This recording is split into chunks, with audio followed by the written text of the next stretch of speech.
I found out that she died during fourth period history class in my junior year of high school, and I felt something slick and soft brush my hand.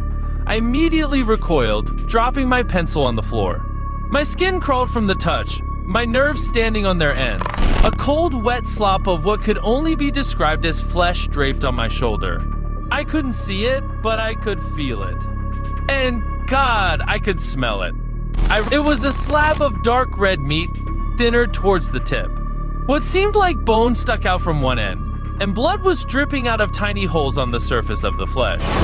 Welcome to another episode of Drawing and Telling Horror Stories with Mr. Beast. Gotta make this one quick, to save space for a huge project we're making for you guys.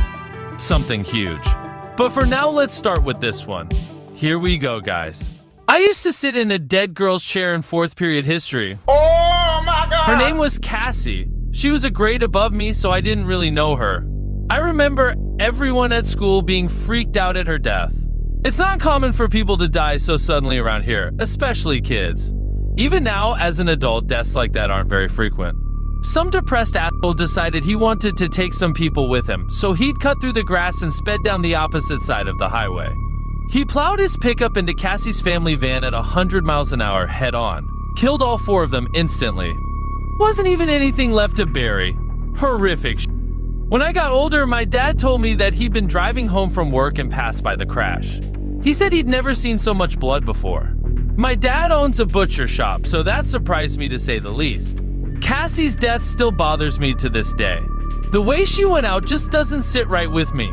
A whole human life, full of potential, snuffed out in an instant because a suicidal guy couldn't afford a pistol. How is that even remotely fair?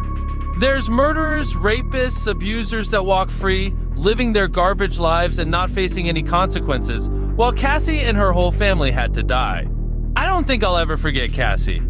Not because of who she was in life. Like I mentioned, I didn't even know the girl. But her death impacted all of us for a time. Longer than even I expected. I found out that she died during fourth period history class in my junior year of high school. I was sitting in the back corner, a spot I tended to prefer in most classes. Quiet, out of the way. And I could sneak looks out the window to daydream. I wasn't the most popular kid in high school, so I only kept company with a small group of friends. Unfortunately for me, none of them had history with me, so I usually stayed quiet. Mrs. Sanders came into class that day looking a mess. Her makeup was smeared on her face, and she kept a bundle of tissues clenched in her left hand. She'd obviously been crying hard on the drive here. The whole class quieted down when she came in, fearful of what news she had that made her so broken up.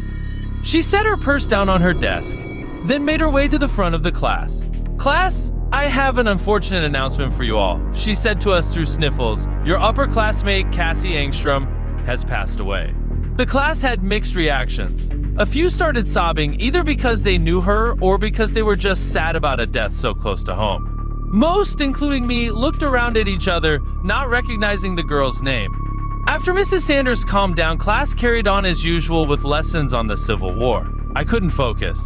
For some reason, all I could think about was Cassie. How come barely anyone knew her? I could excuse myself for being an introvert, but it confused me that barely anyone could remember the girl. I couldn't even put a face to the name. A few days later, still clearly grieving, Mrs. Sanders told us a bit about Cassie. She was a quiet girl, she told us, didn't talk a lot, which is why many of you may not have known her. But she was one of the brightest students I've ever had. She took this same class with me last year, just like you all.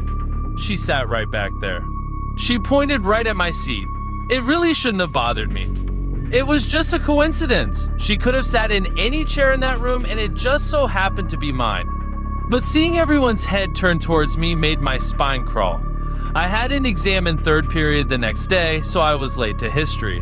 Mrs. Sanders was already lecturing when I walked in, so I rushed over to take my seat.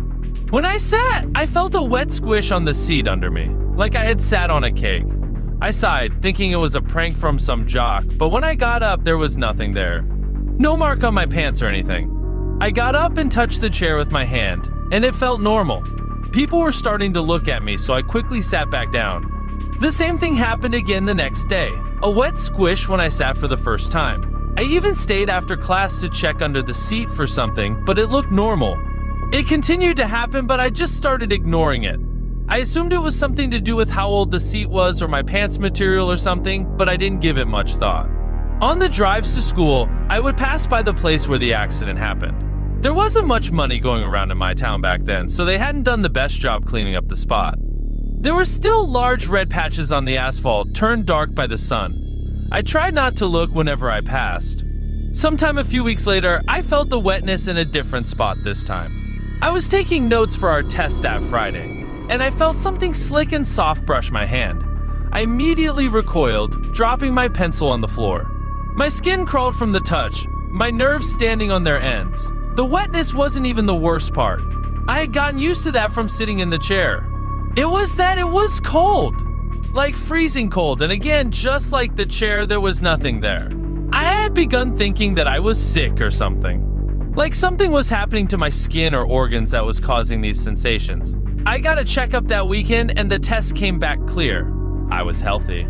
That next week was finals, so I stayed late at school to study. I was always more focused when I stayed at school to work on stuff. I would always get distracted if I studied at home, either from my own antics or those of my family. I picked my history room to study in, mostly because it had the largest windows. They would usually shut off the lights after hours, so I used the sunlight to read my textbooks. Naturally, I picked my usual seat. The wet squish was gone this time. I noticed immediately, now feeling uncomfortable, that the familiar sensation was gone. Odd how that happens. I had sat in the seat earlier in the day, so maybe the metal wasn't as stiff. I just shrugged to myself and got out my materials. I stayed for a few hours, getting as much studying done as I could before the janitors would eventually kick me out at 9. It was around 8:30 when I felt it again. That wet brush. I jumped even harder than last time, forcibly pulled out of my flow state. My heart was racing and I glanced around the room to see if anyone was there. Nothing. I took a few moments to calm down, breathing hard and closing my eyes. When I opened them, I saw darkness. It took this scare to make me realize that I could barely see my notebook, and I had been squinting in the darkness for the past 30 minutes. The classroom was covered in shadow, with the posters of dead presidents' faces barely visible in the dark. Starting to get creeped out, I took this as my sign to finish up. When I reached to close my notebook, I felt it. A cold, wet slop of what could only be described as flesh draped on my shoulder. I couldn't see it, but I could feel it. And God, I could smell it. I recognized the smell from my times helping my dad at his shop. It reeked of rot and decay, and I could feel streaks of putrid liquid falling down the side of my jacket. I was frozen. I couldn't move. I felt a deep chill form at the base of my spine and crawl to my nape. The previous touches had unnerved me and made me jump, but now I was truly terrified. I could feel its weight pressing on my shoulder, seeping liquid onto my skin underneath. The smell was unbearable. I looked over, and I could vaguely make out what was touching me. It was barely visible in the darkness, almost transparent under the shallow glow coming from the streetlight outside. It was a slab of dark red meat, thinner towards the tip. What seemed like bone stuck out from one end, and blood was dripping out of tiny holes on the surface of the flesh. I heard a deep, guttural sound behind it, like someone gurgling water. It continued for a moment, and I could faintly make out words behind the noise.